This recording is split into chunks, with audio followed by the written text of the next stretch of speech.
When this dead hand moves, the monster created by a man they called mad is turned loose to strike terror into the hearts of men.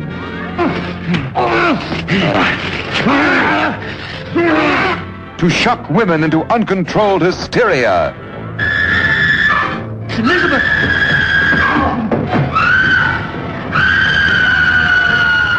To prey upon the innocence of children. This is the story you've heard about, talked about. The spine-tingling, blood-chilling story that stuns your emotions. Frankenstein. Don't touch that!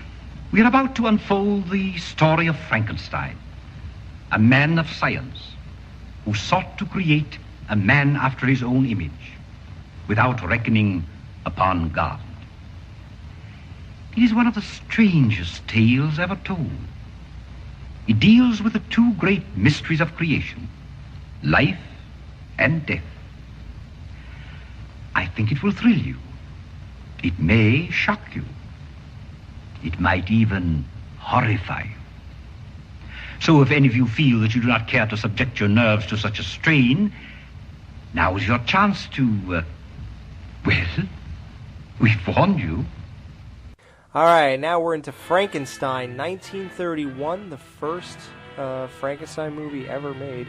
Director James Whale, and it is starring Colin Clive as Dr. Frankenstein, Mae Clark as Elizabeth, his future wife, Boris Karloff as the monster, which only gets a question mark in the credit, Edward Van Sloan, who you know from Dracula. He played Van Helsing, and Dwight Fry played Renfield in Dracula, and now he's here as Fritz, and he's unrecognizable. Van Sloan looks exactly the same. So, it's Frankenstein. There's so many things, right, to start off with who played Frankenstein. John Carradine, who went on to play Dracula in House of Dracula and House of Frankenstein, he claims that he turned down the part of the monster because he felt he was too much of a highly trained actor to be reduced to playing monsters. And so he did not do it. And the old rumor is that Bela Lugosi, Dracula himself, who played Dracula in the first one, and Abbott and Costello Meet Frankenstein, he turned down the role also. That would have been silly. Right. I don't believe that for a second. Bela Lugosi will do anything you give him. He has proven that a million times over. And why would he do Dracula and then turn down a big studio movie like Frankenstein? It makes zero sense. He would have done anything they asked him to do. You know, modern horror fans will recognize John Carradine as the old man in The Howling. And also, if you are a fan of Jacko, which is one of my personal favorites. It's really bad, but I love it.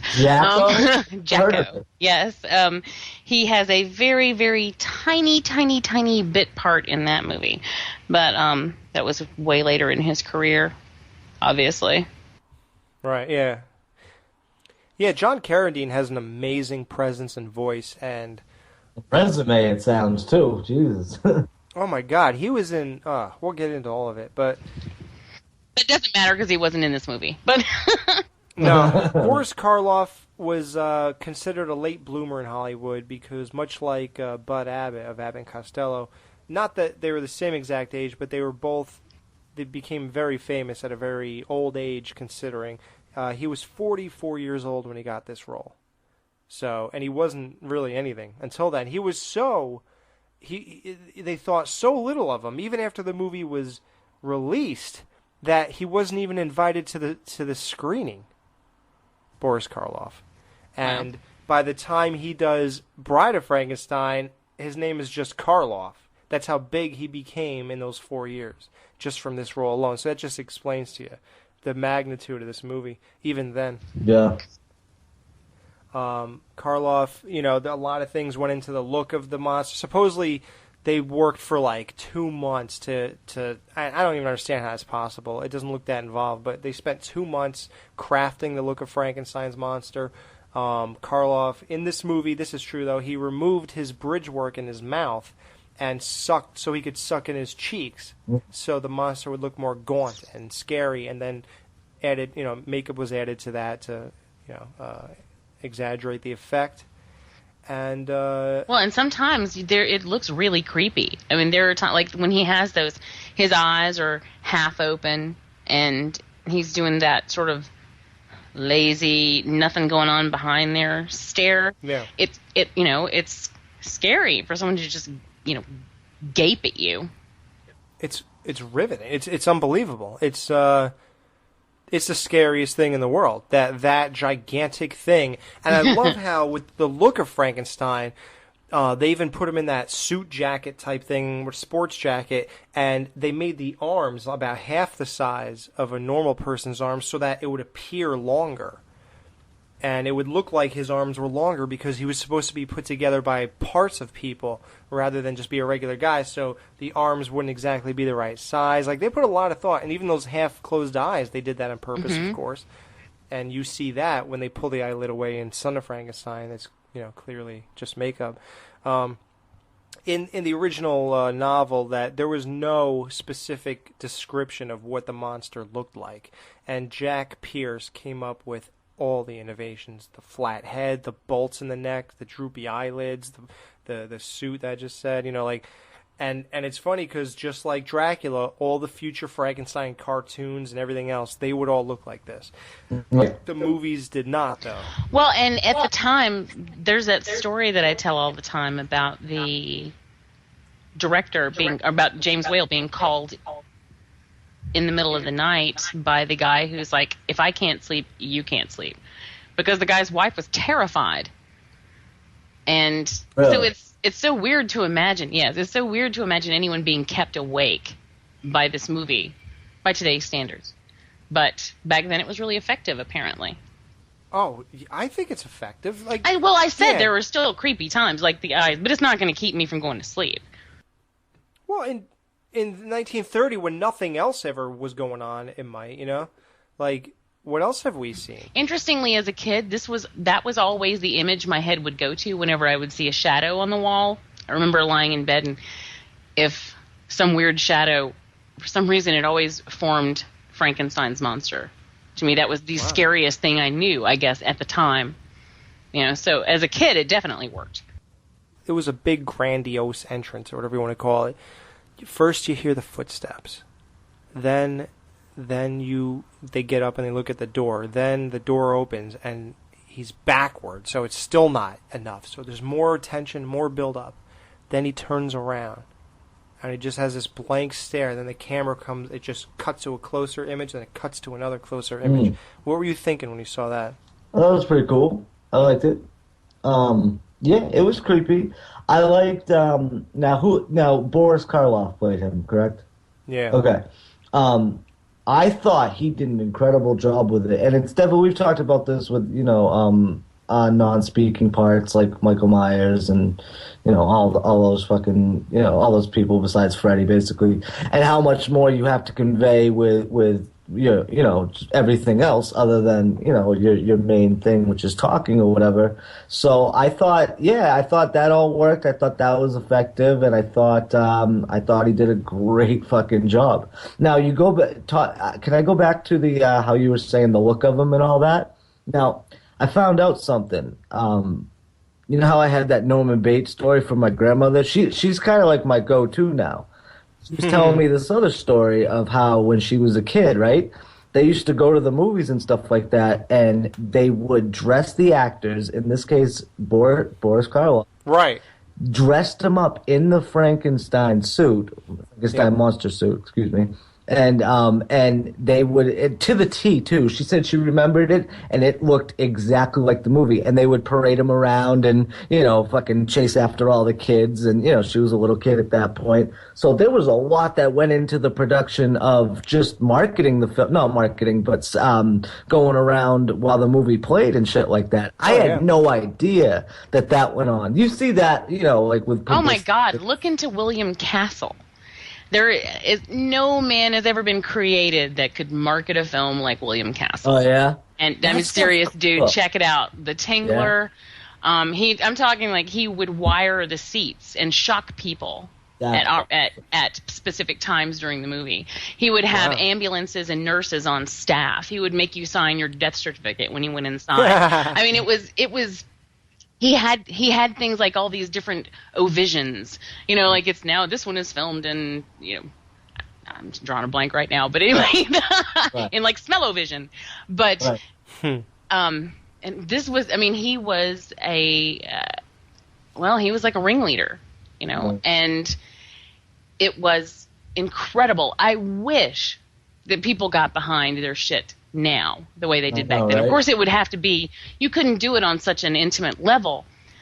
Yeah. But, and I guess that's really why you can't.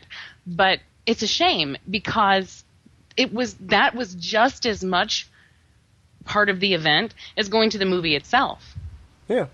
And it wasn't an actor play, it was the actor play, like that it was on screen. And that, dude, come on. Can you imagine if fucking Robert Englund showed up in fucking full gear? And, oh my God. Come on, dude. That place would fucking erupt. Yeah, like any asshole in a Michael Myers costume, you just go, and you would smirk and just roll your eyes. But like having like Nick Castle do it, it would be like, wow. And they would always chase you out with a chainsaw because no matter who you are, you're always, no matter what villain you are, you always have a chainsaw at the end. You know what I'm saying? Well, any Jason character, what was it, Bloody Murder that they did that or something? What was that called? Oh my God, dude, that horrible, atrocious thing that they try and pass as a movie. I saw that, dude. Is that what it's called? Bloody Murder? I think so. Dude, that's what's coming to my mind. I know which one you're talking about, and I was so excited. I was like, this is probably not one of the best horror movies. That was the biggest piece of shit I've ever seen in my entire life. That may be one of the worst movies I've ever seen. We should review that sometime. Let's put it up against Dracula. That was like Sleepaway Camp, but on crack or meth or something. I don't know. Yeah. Anyway. So, here's the thing, though. I'm a little jaded, or whatever you want to call it. I don't know if it's jaded, or, like, what do you call this? When you've seen something enough times that the filler scenes are just that to you, and you literally just start skipping them. Familiar. But the thing's, I think, like what Jamie said, familiar. Like, I just don't care about Frankenstein's dad whistling every time he talks. Like, yes, he said, come to my place. Frankenstein's crazy. Did you two notice that he does that? Yeah, it's an old people thing. You're so old, man. Like, I hate to sound like this, but whatever. Riveting scenes. The first. Oh, by the way, a little like inside of my terrible life. This was the first horror monster movie. I don't know if I bought this or Dracula first. Probably this. Frankenstein seemed more appealing, even though I love Dracula. But I bought this tape when it was that Universal thing that we played, that commercial I played in the beginning of the show, and it was out of sync when they were in the very opening of the movie, when they were digging up or burying the guy, and then the guy patted the dirt down. It was like, you see him hit it. It was like a second delay. That drives me fucking nuts, dude. It was on tape, too. Drives me crazy. Yeah, but that's the first tape I owned. I don't know if everybody... So the reason I'm saying this is because I want to know if everyone's tape was like that or if it was just mine. So if anybody has that tape, please let me know. Could be. Yeah, I talked about that commercial before. Let me just play it again real quick. This was the commercial that was in the beginning of every single Universal monster, but they actually updated it as they released more. They said, and these new releases, and they started saying more, but here was the original tape of what you heard if you were experiencing these back in the early 90s. Here's the commercial. In the beginning of the VHS tape, they would just run this. I bid you welcome. MCA Universal Home Video announces the Universal Monsters Classic Collection. These are the titles monster fans have been waiting to sink their teeth into. Now at the spooktacular price of just $14.95 each. Now you know where I stole that line. Oh, Jesus. Suggested retail. Frankenstein. Dracula. The Wolfman. The Mummy. The Invisible Man. Creature from the Black Lagoon, The Phantom of the Opera, The Bride of Frankenstein, and Son of Dracula.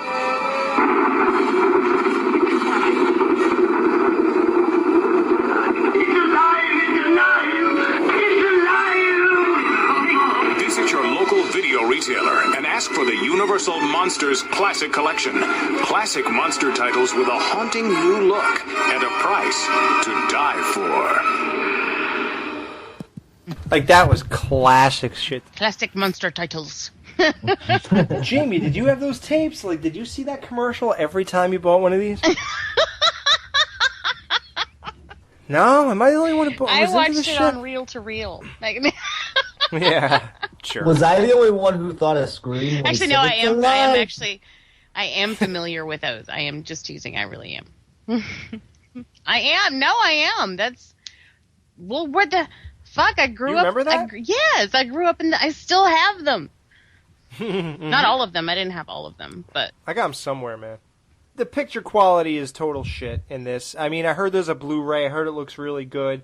The picture quality is shit, even on the DVD. Yeah, I agree.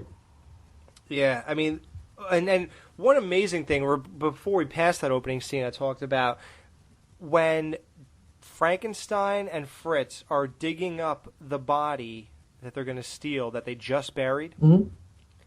Did you notice that when Frankenstein scooped up dirt and flung it behind him, what it hit? What?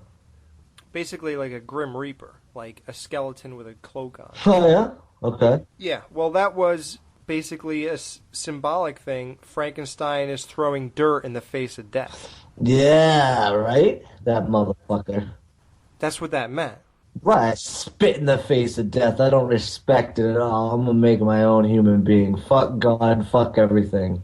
Right, exactly. And then we're going to talk about the God thing later. And the thing is, Pretorius in Bride of Frankenstein did the same thing when he was sitting in the, I don't know what that was. They crawl underneath the earth, and there's something under there. I don't know. I never seen anything like that. But they're all hanging out there in Bride of Frankenstein, and he's drinking and he's smoking, and he blows smoke in the face of death. Now, Pretorius, that was another gay thing, right? Like, he was an openly gay actor, and...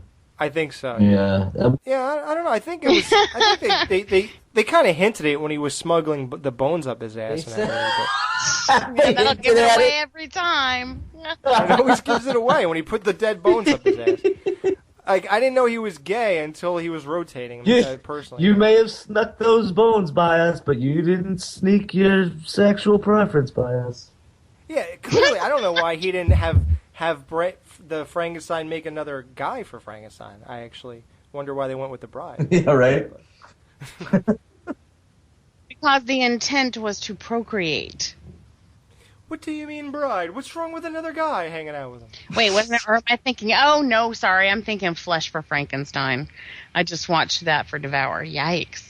Totally different movie. Now, Dan. Yes. Seeing this for the first time, you gotta admit, man, Dr. Frankenstein is a genius. Tell me that didn't pull you in. His acting, dude, the dialogue when they're banging on the door and he's like, go away, Henry, it's me, give us shelter. And he's like, I must be left alone. And then, come on, and then he gives that whole speech, man. Check it out. Tell me this don't bring you back, dude. This is like the build-up right before he builds them up. Okay. Dr. Baumann, I learned a great deal from you at the university about the violet ray, the ultraviolet ray, which you said was the highest color in the spectrum. You were wrong. Here in this machinery, I have gone beyond that. I have discovered the great ray that first brought life into the world. Oh, and your proof? Tonight you shall have your proof. At first I experimented only with dead animals, and then a human heart, which I kept beating for 3 weeks. But now, I am going to turn that ray on that body and endow it with life. And you really believe that you can bring life to the dead? That body is not dead. It has never lived. I created it I made it with my own hands from the bodies I took from graves, from the gallows, anywhere. He believes that when Dr.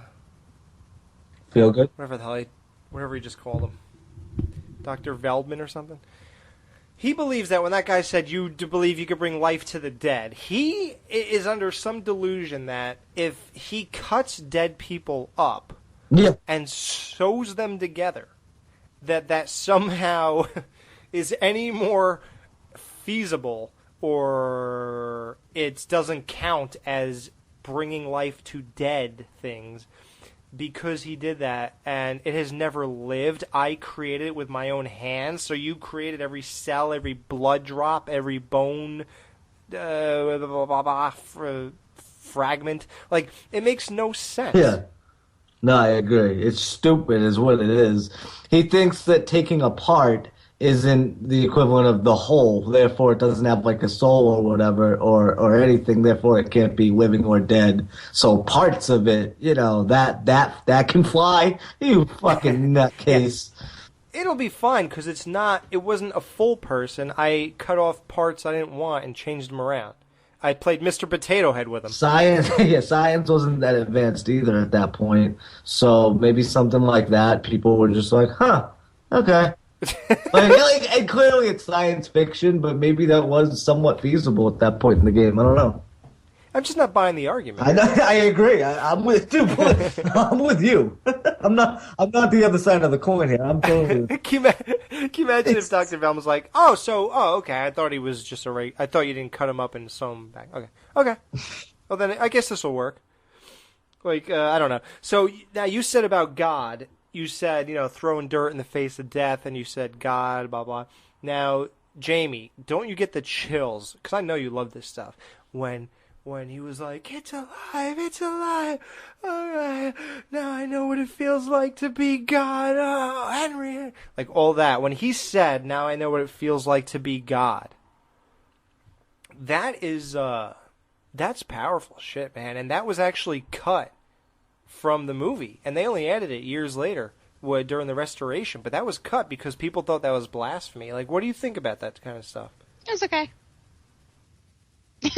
I'm kidding. Oh, I knew you appreciated that. No, it's fantastic because he is so contagious. You can't really help but be wound up with him. I mean, his hair's all crazy. He's all excited. I mean, like all crazy, but I mean, it's he's losing control. You can kind of see there's a wildness to him. It's infectious. Well, another God reference or a Jesus reference. How about when the townspeople fucking string him up?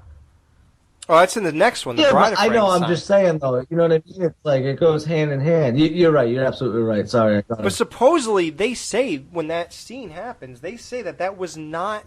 And here's what I don't believe, man. There's a lot of religious overtone in Bride of Frankenstein. Even when that old guy, the blind guy, when they're laying in bed, there's a Jesus cross right behind them. And when they fade out of that scene, that cross gets illuminated at the same time. Oh, really? Yeah, and James Whale was really against that. He didn't like it, but he left it in there. So, but at the whole time they're doing it, he's not buying it. There's a whole thing with Bride of Frankenstein. But yeah, I know. Yeah, definitely, you're right. Yeah, I just thought of that when talking about God. Yeah.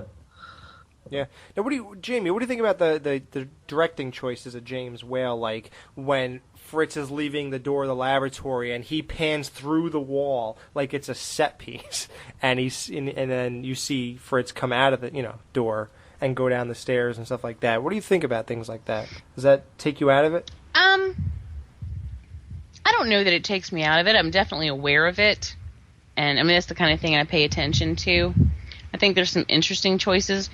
Some of them, though, are really effective. So, like in, there are actually several things that I want to talk about in Bride because they're so good. But I guess it wasn't really, I wouldn't count it as a choice. But sometimes his use of shadow is overkill. Oh, that's in Bride. I mean, like, oh, yeah, that's true. Yeah, it's bad in Bride. I mean, not bad, but man, it goes way too far during like when they're creating her. Wow, like it's just too much for me in that movie. That's the whole movie. The whole movie is. And there's a lot to say, really, about Bride, but and its whole design, and it is very much a product of its time.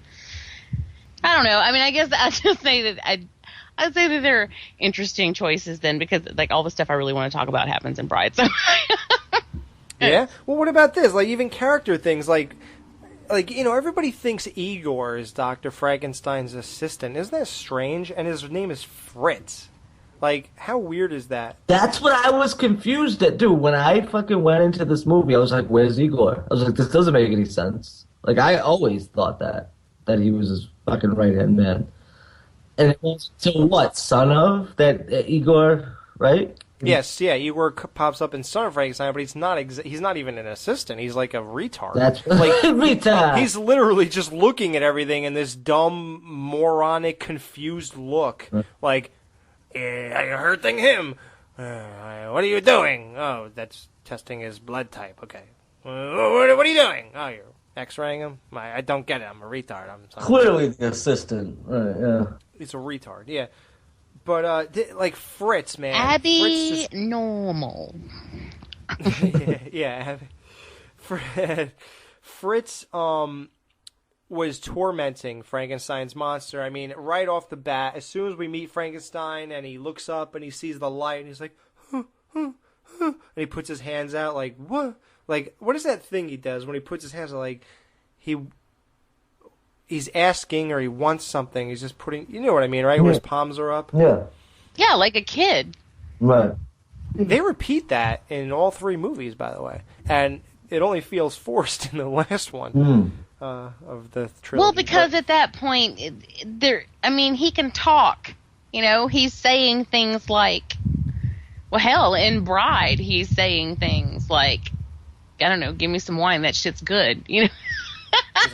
Good, drink, good, smoke, good, fire, pussy. man. Pussy's good, condoms are bad. But when Fritz died, did you even care at that point? Like, leave the goddamn monster alone, dude. Like, I just didn't care. And of course, the big scene of this movie is when this is like the turning point. Frankenstein throws Maria in the water. And, you know, that's powerful. That was also cut from the movie, by the way. No, he just wanted to see if she could swim like Friday 8. He ran out of flowers, man. I mean, I don't see what's wrong with throwing a little child in the water when you run out of flowers. Exactly. At least he didn't pop her head off. I don't think it necessarily has to start with flowers. I just randomly go throw children in the water. There's nothing wrong with that. Why the build-up? And here's the thing. Here's what I don't get about this movie. Maybe you guys could explain. This dad, Hans, walks through the streets with his daughter's dead body just dangling there. Why was he so insistent on the idea that she was murdered? Like, he's like, what's happened? She drowned. So why are you bringing her to me? She was murdered. Well, dude, you live next to a goddamn lake, and your daughter drowned. There's no signs of any bruises or anything, and she's just drowned. Why are you so sure that we should go running around with torches and pitchforks? I don't get it. Am I missing something? Nope, that's why you got silence on this end. I got nothing. You're absolutely right. You're fucking right. Nah, yeah. How did he come to that conclusion? I don't know. Automatically, I'm like, oh, well, we probably missed something, but I don't think we did. No, did you see him do it? Because I don't know why you would think that. She drowned. Yeah? Oh, well, I told her not to go in there. Well, she didn't listen. Kids don't listen, asshole. Right. So, whatever. Like you said, no bruises or whatever. If she was in the water and she was all fucked up or something, it's like, oh, clearly, you know, she got fucked up before and fell in the water. But, yeah, you're right. No bruises, no nothing. Yeah, if you had to get the skimmer to get her head out of some other area and her body was somewhere, yeah, I understand. She was murdered. Yeah, you know? No, didn't happen. Did they know about the creature at this time? I can't. No. Okay, yeah, so it's not like they were trying to, like he was trying to pin it on him. Right. Yeah, Yeah, I got nothing. I don't know.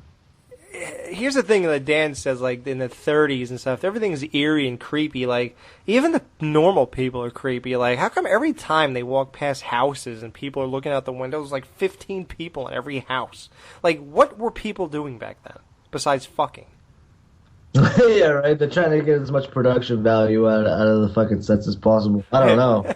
It's like 40 kids in our house. Like, I don't understand. Yeah, but you know what though? Those background sets still look, Oh, dude, they still looked better though than fucking Wrong Turn 5s. Oh, get out of here. Wrong Turn 5s I were fucking cardboard cutouts. I like the windmill. No, Jamie, let's go back really a little bit. love the windmill. What? But do you like the sky with ripples in it? Yeah, I was gonna say that. Holy shit, can you get two assholes to pull the corners, bro? Like, you're filming a scene. You have put hundreds of thousands of dollars into this movie. You couldn't get two jerk-offs who make no money otherwise to pull a fucking corner? Straighten the sky out? Is that so hard? Like, I don't want to sound like a douchebag, but come on. I love how Alex goes from one extreme to the other. Like, on one show, he's like, keep dreaming, reach for the sky. Can't you find two assholes to fucking stretch the sky out? You spent $40 billion on this movie. Straighten the goddamn corner. Really? Just keep your head up and keep... I don't care if you spend 17 cents on a movie. If it's something you can fix, then you fix it. Right. You know, Exactly. if it's fixable, then fucking fix it. Like, hey guys, you want to pull this fucking sky back? Yeah, we can see the wrinkles.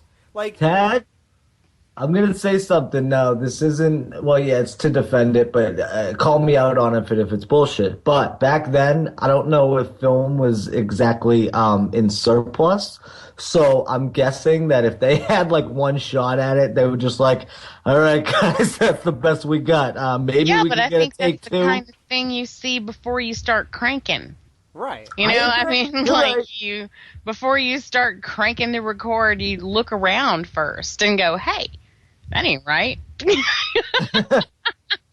I always say that before I start cranking. That ain't right. I like it. I take a look around and say, I like what I see. Start cranking. That is so wrong. Let's unzip these pants.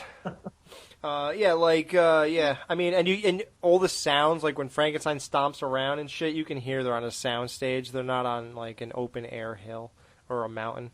Like, it's a sound stage. And, you know, things like that people find charming. And I hate when people say charming.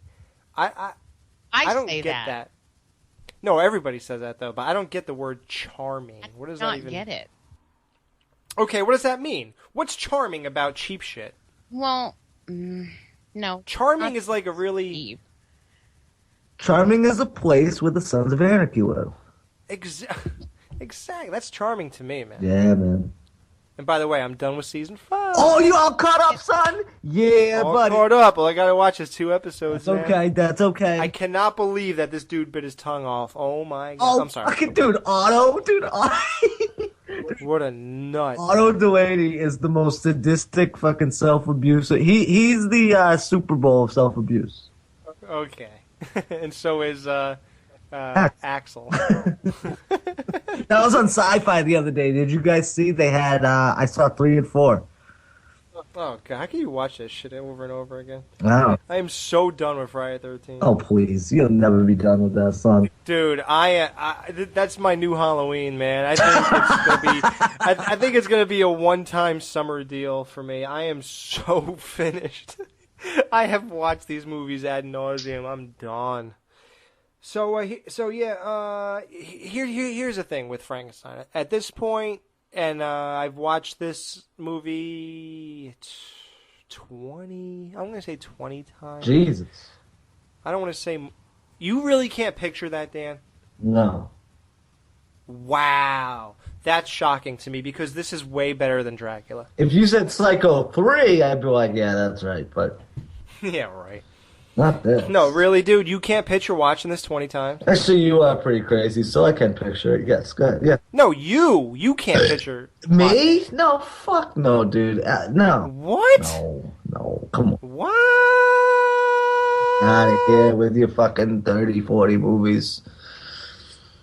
Really? No, just not my fucking style, yo. I like it. I appreciate it. It's one and done for me. It was basically like I said, and this is consistent through all these movies that I've seen so far. It's exactly what I got out of it, which is I think I saw pretty much everything. I saw some of the subtext, if not all. So yeah, I pretty much soaked everything up. Wham bam, thank you, ma'am. Jesus Christ. Well, anyway, I've seen this 20 times, and I'm at the point where I'm just skipping filler shit. So, like I said in the beginning, I don't watch those dad scenes. I don't watch the scenes where the dude who's obsessed with Frankenstein's fiance, he wants to bang her so hard. I don't watch his shit no more. I just forward all that. I just get to the monster and Frankenstein, and I'm good. If you actually just forward to those parts, I'd give this movie an A+, man. Every single scene is great. It's gripping. It's interesting. Anything with the doctor is great. Anything with the monster is great. And that's it. I mean, personally, I love his obsession. I think that Victor's just pure, unadulterated obsession with this pursuit, it's pretty hot. Yeah, well, you'd bang him, but it's not going to help me watch it. I just get bored of it. But as we wind down, I just want to say, a lot of things were changed in Mary Shelley's script. Frankenstein was supposed to take Elizabeth on their wedding night, and I think the quote was, "If you don't give me a wedding night, I'll be there on yours." And he takes Elizabeth and he kills her, which makes Frankenstein bring her back to life. I don't know. And then I think his plan was to kill Frankenstein and then take the remade wife. I don't know. I don't know why she has to be dead. And I think that's stupid itself. Like, she has to be dead and brought back to life in order to be my girlfriend. Like, why can't Frankenstein just bang a normal chick? I don't understand why she has to be reborn. Like, clearly in Bride of Frankenstein, it didn't help her be attracted to people in similar circumstance. Yeah, she's that's the truth. Yeah. Yeah. So why? What's this obsession or need for a dead person to date him rather than a live one? There's somebody for everybody. So. Yeah. And what I think was really fascinating, some more subtext, like I said, with the other, with throwing the dirt in the face of death.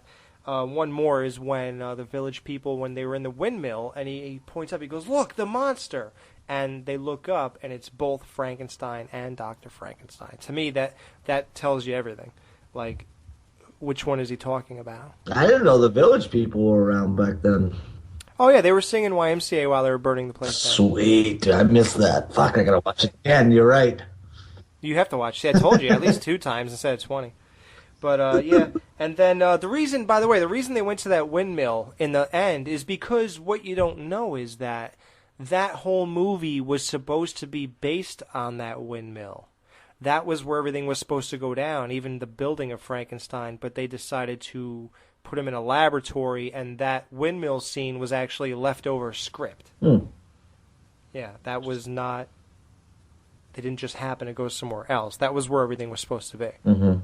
So that's why he knew exactly where it was and all that kind of stuff. So he throws a fake dummy down off the windmill, which is Dr. Frankenstein, and the feet flop around, and the knees bend in an unnatural way. The feet flop around. Did you see that when he threw him off and he landed on the windmill pedals or whatever? No, I don't remember that, but I believe it's a dummy. Yeah, exactly. So what do you think, Jamie? Dan doesn't think much of this movie. What do you think? Do you think this is amazing? I didn't say that. Yeah, right. You don't watch it one and out. Oh. I really dig this movie. I always have. As a kid, like I said, it gave me the creeps. And still, I think there are some effective moments. Plus, it's very touching. I think that this story hits me on several different emotional levels. Mostly, it just makes me feel sorry For who? Frankenstein for or the the creature. I feel sorry for him because he's thrust into a world in which he really doesn't belong, and no matter what he does, he is scorned, and it's sad. Plus, Yeah. Victor's genius is a little misdirected. Do you think? What's wrong with that, though? What's wrong with beating death? Nothing. I think that that has been on man's mind since we first realized that we die. The first thing you realize after you realize... Wait, whoa. We die? Oh, oops. I'm not going to be here forever. Sorry. What You may be, because I just bit your neck. But, At least it wasn't a man biting my neck. that would be gay. But I mean, the moment that man discovered that we are finite is then the moment that he first attempted to beat it. To find a way around it, because that's what we do as humans. Ow! As humans, we're always looking for the loophole. So that's an age-old battle, is fighting against death. I don't think there's anything wrong with raging against it and trying to look at all the things it's inspired. Medicine would not be anywhere near where it is, I'd be dead already, actually. Yeah. A lot of us would be. Some of us should be. I'm in that list also. But, yeah. To wrap this up, do I have any great clips? Let me see. Yes! Here's a very inspiring little speech. This is after Dr. Frankenstein makes the monster. He talks to Van Helsing. Oops, I'm sorry, Dr. Volman about it. Have you never wanted to do anything that was dangerous? Where should we be if nobody tried to find out what lies beyond?